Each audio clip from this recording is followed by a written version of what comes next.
Allez, bonjour dans ce nouvel épisode de Barber Talk. Aujourd'hui, je suis avec Thomas, Thomas qui est ostéopathe.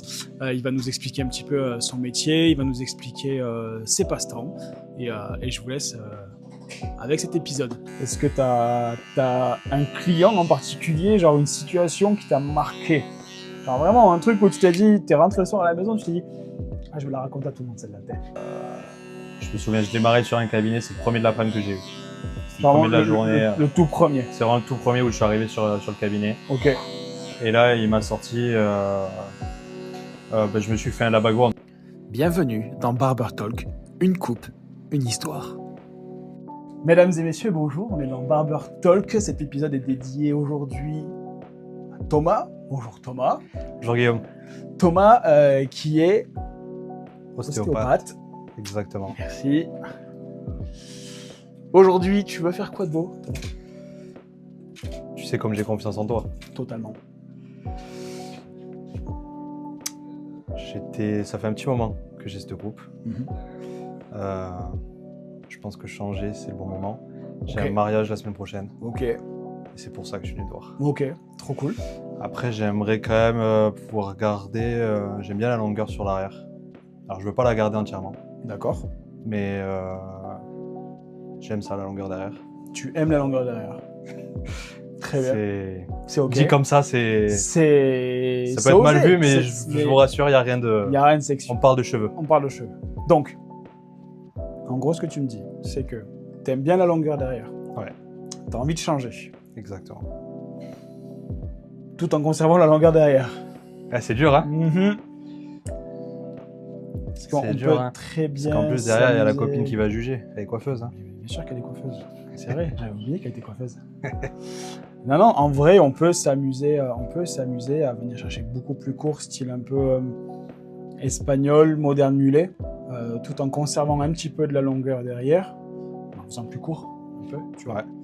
Ça, faut raccourcir. Voilà. Ça, c'est sûr. On raccourcit, tu vois, genre au lieu de vraiment partir sur un mulet, on part sur quelque chose qui vient récupérer les contours propres, tu vois, je te retrace correctement, on enlève la masse, mais je viens te travailler un dégradé à blanc, tu vois, propre, qui vient se refermer derrière, je te retrace les contours, je te retrace la barbe proprement, et puis dessus on raccourcit aussi.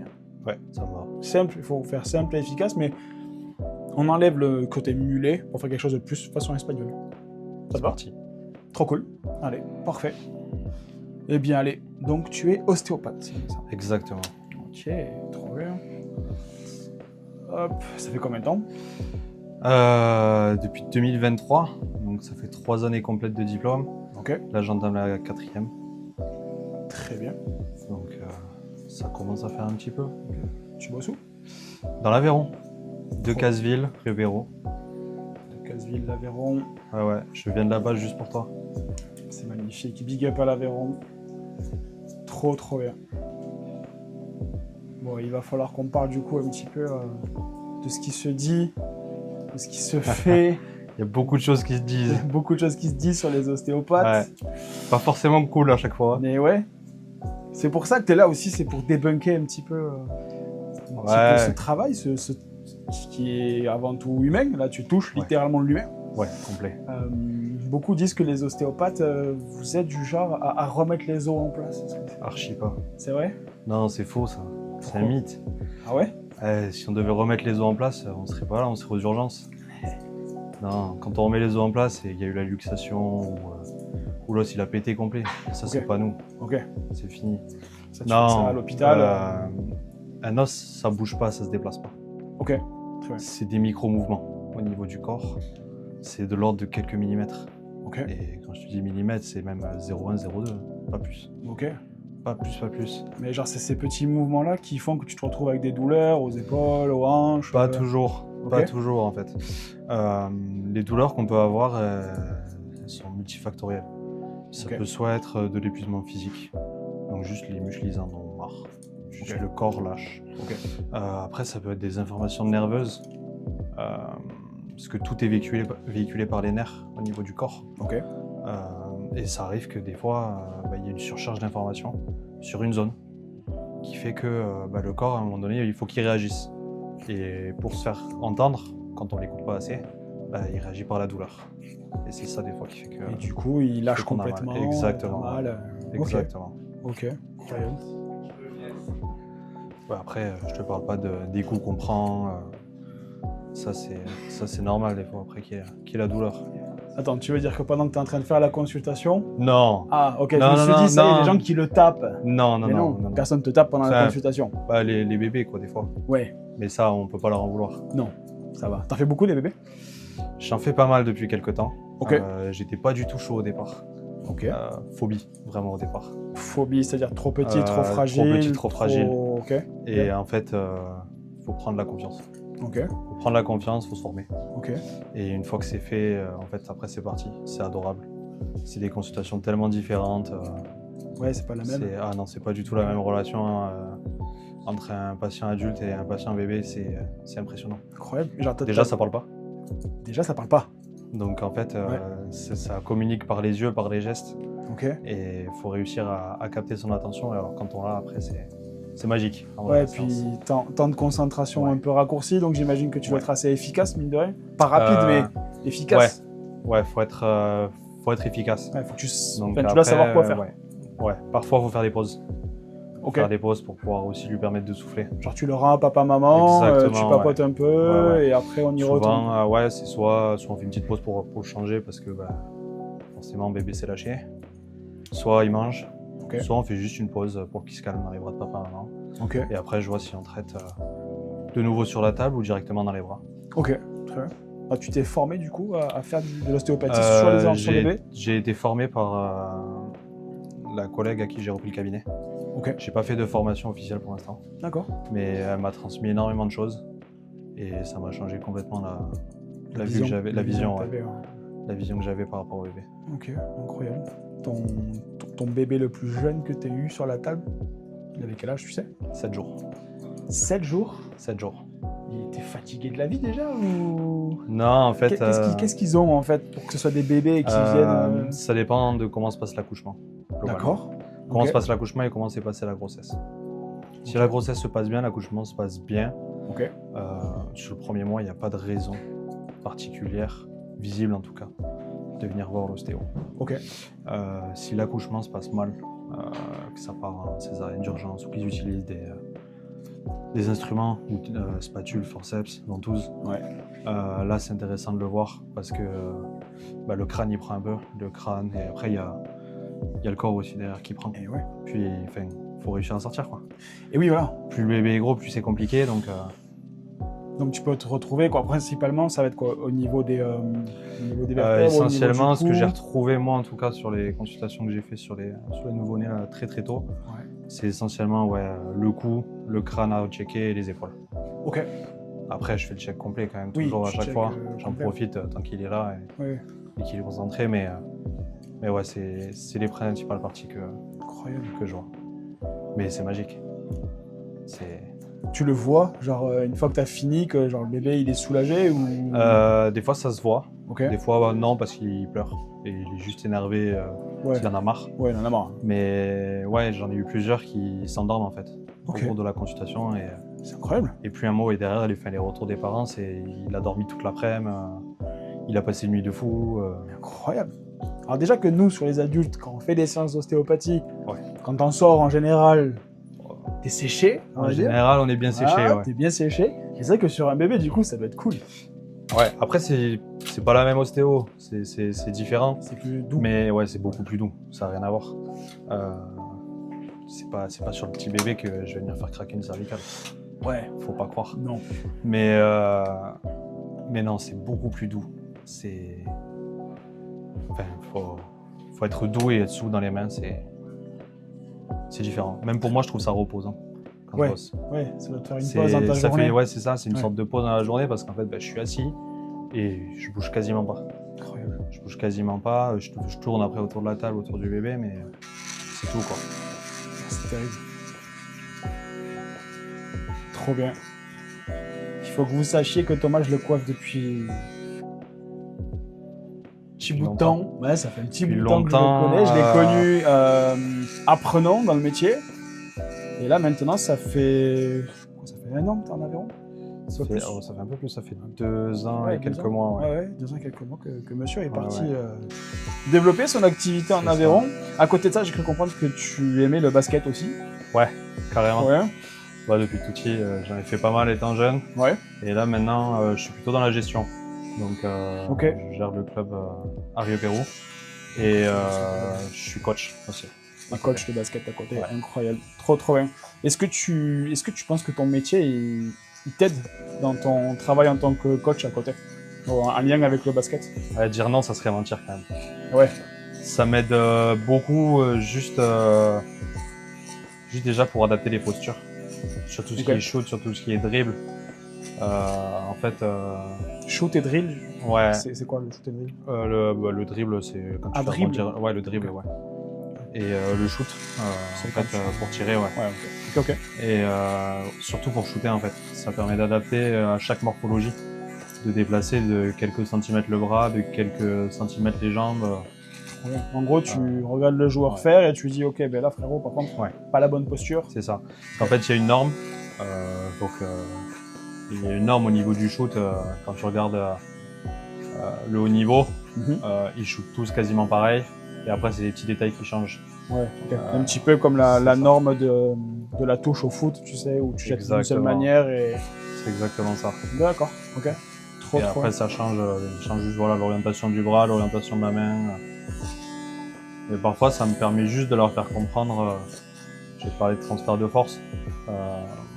Au basket, si tu veux avoir de la force dans ton shoot, il faut que le transfert de force il soit vertical. Que ton ballon parte bien, de l'arrière, et que ton bras soit juste un guide et force pas. Et il y en a beaucoup, ils ont du mal, ils décomposent complet et c'est pas fluide. Du coup, ça me permet de retravailler ça, de reprendre complet à ce niveau-là. Trop stylé. Et après, je les ai au cabinet. Et tu les as au cabinet du coup? Forcément. Quand ils se cassent, faut les réparer, sinon j'ai plus personne. C'est pas drôle sinon. Non. Mais ouais, tout ce qui est sur les étirements, les échauffements, tout ça, c'est des choses que du coup... Ouais. Après, cette partie-là, je laisse au kiné. J'ai le kiné dans l'équipe.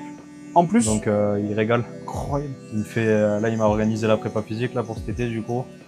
Donc, ça permet chacun son rôle. Terrible. Comme ça, il s'investit un peu plus, lui aussi.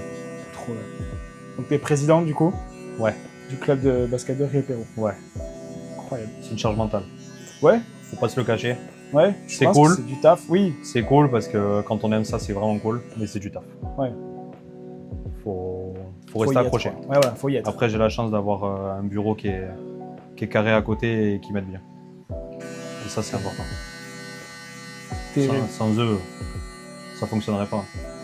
Oui, de toute façon, tout ça, c'est des équipes. Enfin, même, en plus de l'équipe de basket, tu as une équipe derrière qu'il faut Complet. au bureau qui soit là. Ouais, pour tout ce qui est événements, quand on organise des événements de club, pour gérer les tables de match, il faut qu'il y ait du monde. Sûr. Terrible. Ouais, pour revenir du coup sur ton job, c'est quoi le on-dit le plus... qui a la peau dure sur les ostéopathes? C'est quoi? Il y a un truc vraiment où genre les gens se disent ouais, les ostéopathes, ils font... Je sais pas, genre... Le on-dit quoi. Ils font craquer. Vous faites craquer? Je crois que c'est ce que j'entends le plus. Ah ouais? Je crois que les premières phrases des nouveaux patients quand ils arrivent, je crois que c'est la phrase que j'ai le plus entendue depuis que je suis diplômé, c'est « Est-ce que vous faites craquer ?» Ok. Alors que tu ne fais pas craquer. Je travaille avec tout, en fait. Ok. On a plein de techniques différentes qu'on apprend à l'école. Ok. Et ça sert à ça. Ça sert à être confronté derrière aux patients.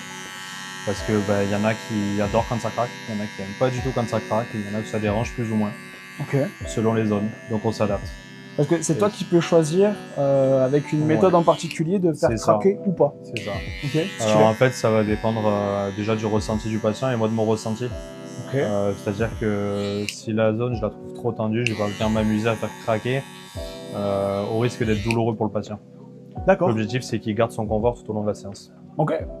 Donc en vrai, moi, les techniques de cracking, c'est pas mon utilisation principale. Mais tu sais faire. Ouais. Mais tu fais pas forcément. À l'école, je faisais que ça. Ok. Et en fait, quand tu sors de l'école, tu te rends compte que la vraie vie, c'est pas la même chose. Les patients, c'est pas du tout les mêmes que ceux qu'on voit à l'école. Eh oui. Il y a plus de bagages de vie, ça n'a rien à voir.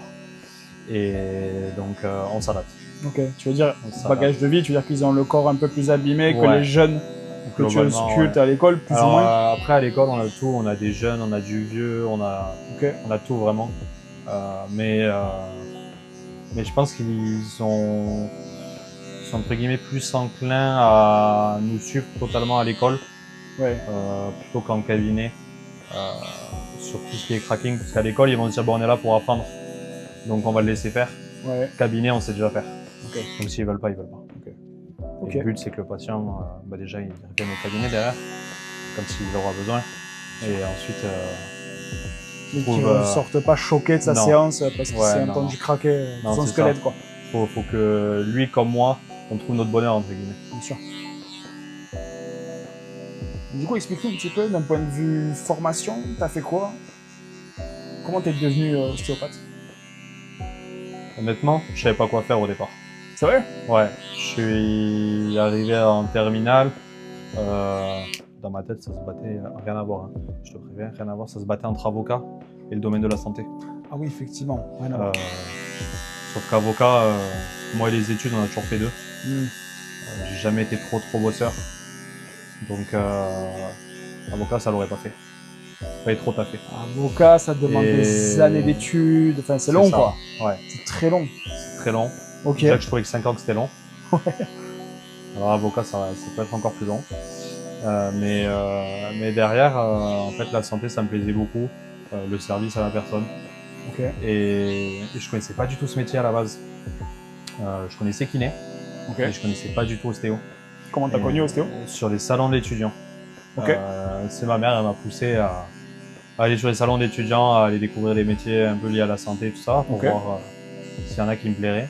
Et en Ici, fait, à Toulouse non, je suis allé à Montpellier. Ok. Je suis allé à Montpellier parce que moi j'étais de Narbonne. D'accord. Donc je suis allé à Montpellier à la base pour aller là-bas, pour faire le salon d'étudiants, pardon. Et c'est là-bas que j'ai découvert le métier d'ostéo. Ok. J'avais croisé l'école de Marseille et l'école d'Avignon, mais pas celle de Toulouse, celle au final je suis allé. Et Avignon, ça m'avait plu de fou.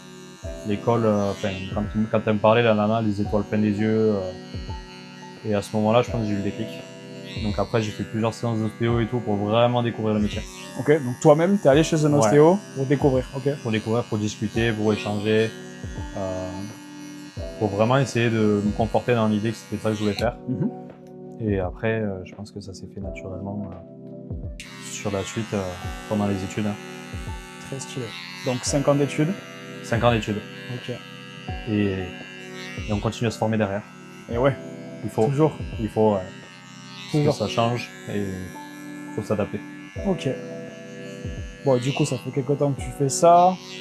Est-ce que t'as un client en particulier, genre une situation qui t'a marqué? Genre vraiment un truc où tu t'es dit, t'es rentré le soir à la maison, tu t'es dit, ah, je vais la raconter à tout le monde celle-là. Alors déjà, on n'a pas le droit de raconter normalement. Ok. Normalement. Ça veut Parce dire que vous êtes lié au on secret est lié au secret professionnel. professionnel exactement. Ok. Donc faut pas qu'il y ait de nom, prénom, faut qu'il y ait rien qui sorte. Ok. Après, il y a toujours des histoires qui sont marquantes. Oui. Mais je pense que la plus fun, ça restera un de mes premiers patients Ok.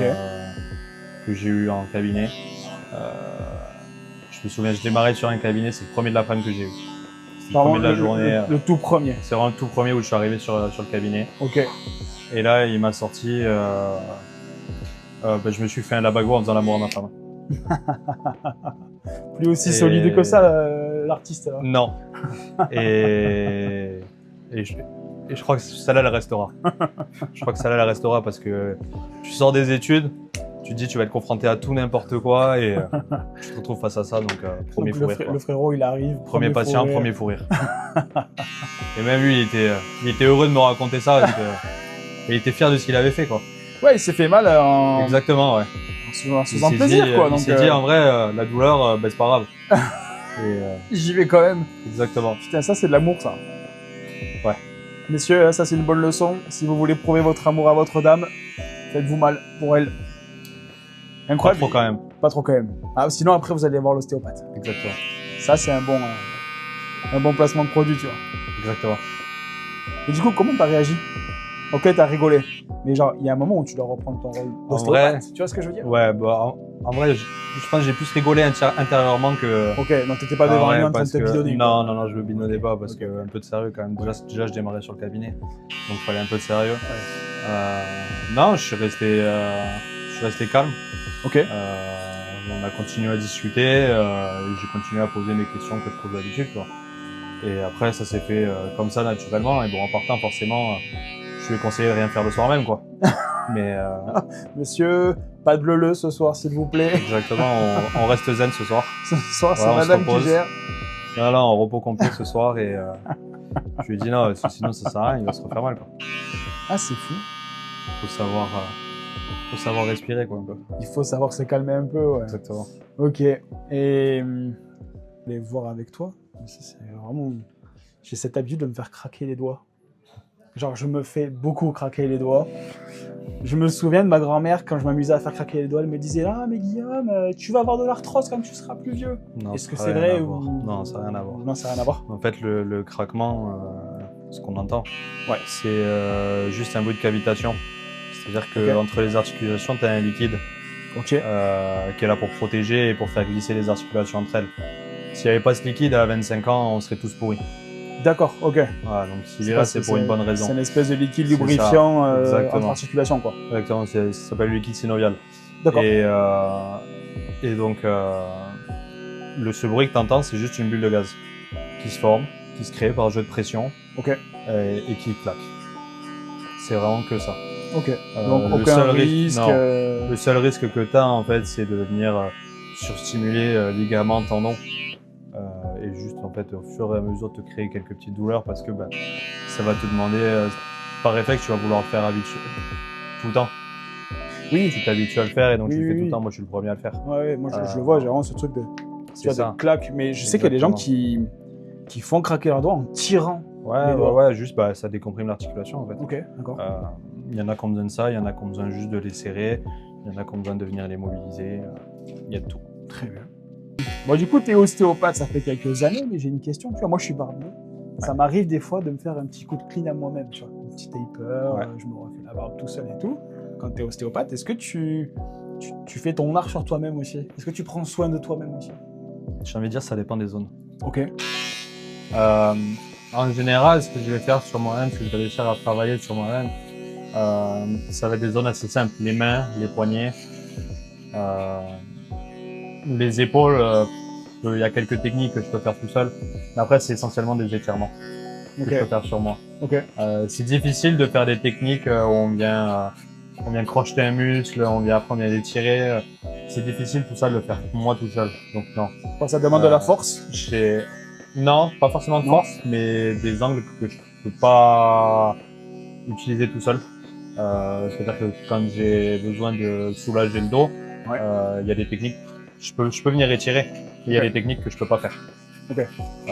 Comme venir appuyer au niveau lombaire, le bas du dos, plus bouger mes jambes, je peux pas le faire. Ça, tu peux pas le faire tout seul. Il y a aucun intérêt à le faire. Tu peux pas. Parce que ça veut dire qu'il faudrait que j'arrive à jauger, la force que je mets, plus bouger les jambes de façon passive, c'est impossible. C'est impossible. C'est impossible. Ouais, je vois ça. Donc non, j'ai mon ostéo à côté. Très bien. Mais du coup, en tant qu'ostéo, genre, t'arrives quand même à te dire, ok, j'ai mal là. Ouais. Je sais ce que j'ai à faire. Tu vas voir ton ostéo, tu dis, voilà frérot, j'ai mal ici, fais-moi ça. En vrai, non. Non, c'est pas comme ça. Techniquement, je pourrais. Okay. Mais moi, je préfère arriver et dire, j'ai mal là. Lambda. Fait. Ok, oui. Ok. Patient lambda. En vrai, quand je viens me faire traiter, je suis un patient. Ok. On discute ostéo, on discute du cabinet, on discute, voilà. Mais je suis un patient. Okay. Je me laisse faire. C'est pas moi qui décide ce que je vais faire et pourquoi. S'il fait ce métier, c'est qu'il est bon aussi. Oui. C'est qu'il a réussi à avoir le diplôme, donc je le laisse faire. Ok. Et là, comme ça, sur le vif, est-ce que tu aurais genre un conseil à donner, en fait, si tu veux, pour les gens dans leur quotidien, pour les aider à soulager leur dos, tu sais, des choses bénignes, sans forcément venir prendre rendez-vous chez l'ostéopathe, mais genre, tu vois, moi, tu vois, des fois, je me lève le matin, moi, j'ai le dos un peu en vrac. Au lieu de juste s'amuser à faire ça comme ça pour se détendre, est-ce que tu aurais genre un exo, on va dire, un peu général? Il n'y a pas d'exo général. Non. Je pense que le meilleur conseil, ça reste de bouger. Ok. Mais après, c'est à chaque zone sa particularité. Ok. Et après, s'il y a vraiment un truc à faire, c'est peut-être de trouver une routine de mobilité et d'étirement à faire dès le matin et à faire le soir. Ah, ok. Qui fait qu'en fait, le matin, ça te réveille, ça te met dans le bain. Et le soir, ça te permet de te détendre et de te coucher plus tranquille. Ok. Je sais qu'il y a certaines entreprises, alors pas trop en France, mais je sais que surtout au Japon, ils le font. Ouais. Où, avant, même dans les bureaux, avant de commencer ils la s'échauffent journée, ils tous font ensemble. les échauffements tous ensemble. Ouais. C'est marrant ça. Moi, c'est ce que, surtout les patients qui sont dans les travaux publics, dans le bâtiment, tout ça, je leur en parle un peu toujours. Je leur dis, mais chauffez les collègues à faire les mouvements avec vous. Je dis parce que ça peut que vous aider. Moi, je donne la liste de mouvements et après c'est à eux de le faire ou pas. Ok. De toute façon, s'ils le font pas, je le sais vite. Je les revois souvent. Oui, tu les revois. Je les revois souvent et puis ils avouent. Hein. Oui. Ils sont tous, ils mentent pas là-dessus. Non. Ils avouent tous que non, ils n'ont rien fait, ils n'ont pas suivi les conseils. Ils n'ont pas suivi les conseils. Ok. Et je pense que c'est vraiment ça qui est dommage, c'est qu'il y en a beaucoup trop qui ne suivent pas les conseils. Parce que si on les donne, c'est pour leur permettre d'aller mieux. Oui. Et en fait, je pense que vos conseils, dans votre cas, c'est en préventif. Ouais. Tu donnes un conseil en espérant que tu fais ton travail d'ostéopathe, bien entendu, mais à côté, au moment de partir, tu serres la main, tu dis voilà, suivez mes conseils, faites ce que vous avez à faire et vous reviendrez moins souvent. Ouais. Moi, si le mec ne fait pas son taf, à côté. Ouais, mais ils le savent. Pour toi, vraiment, genre le meilleur conseil que tu puisses donner c'est de s'hydrater, de bouger. Ok. Le corps, c'est 2 tiers d'eau. Ça, c'est une erreur qu'on fait tous, plus ou moins. On ne bouge pas assez, on ne boit pas assez. Je pense que je peux te demander aujourd'hui combien de verres d'eau tu as bu. Voilà. La réponse, tu l'as. Voilà. 2 verres d'eau aujourd'hui. Et globalement, je peux pas dire que c'est la totalité des patients. Ouais. Parce qu'il y en a qui jouent le jeu et qui font super attention. Ok. Mais ça reste quand même plus de la moitié des patients qui s'hydratent pas assez. Ok.